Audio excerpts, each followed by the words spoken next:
Good morning, church. Good to be with you today.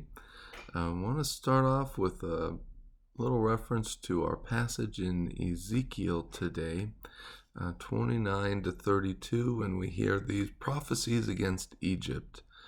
And this is another set of Ezekiel's prophecies that is debated and contested. What do they mean? When were they fulfilled? Because it's hard for us to locate historically a time when Egypt was completely destroyed for 40 years. We just don't see where that has happened yet.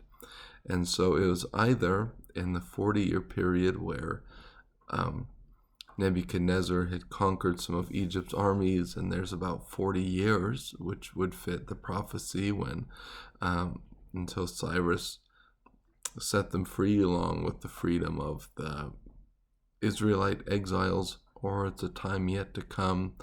But it's a matter that I'd encourage you to look into, the 40-year destruction and exile of Egypt. What did that look like? How was that fulfilled? Because some of these things are obscured by just bad record keeping, or the nations don't want to talk about such a defeat.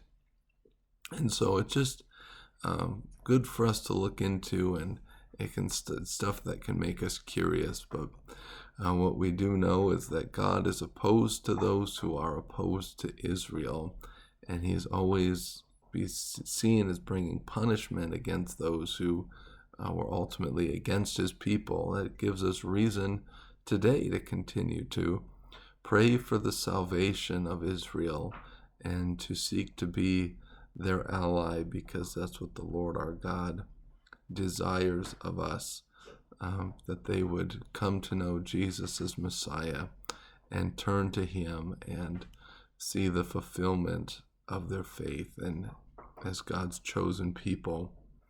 In Revelation 11, we have a really interesting connection to Zechariah chapter 4.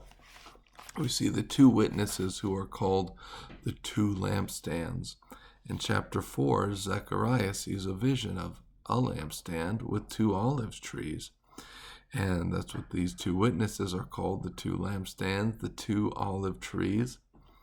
And I asked him, verse 11 of Zechariah 4, what are the two olive trees on the right and left of the lampstand?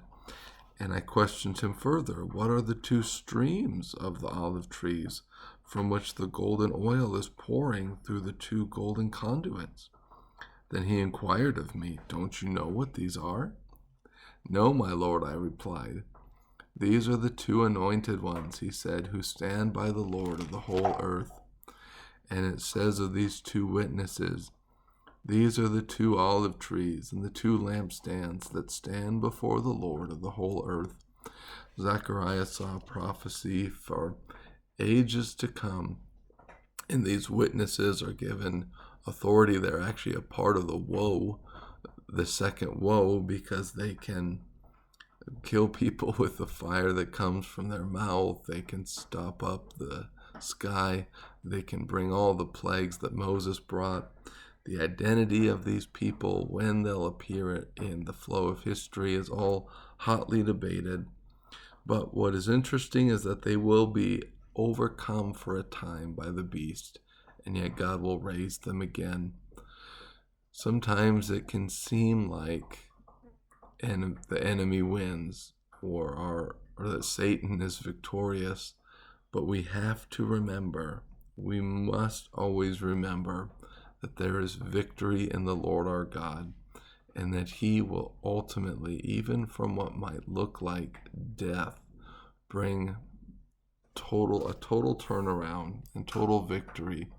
And if we continue to trust in Him, we get to be a part of that wonderful triumphal march that our Lord will lead in when He returns. And so hold fast, church. Endure to the end. That's what Jesus says, to him who endures to the end. And we are called to endure and to persevere. So let's stick to it. Don't grow discouraged.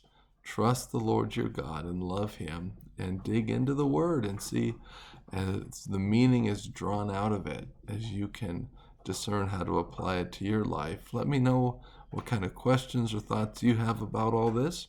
And I look forward to talking to you soon again.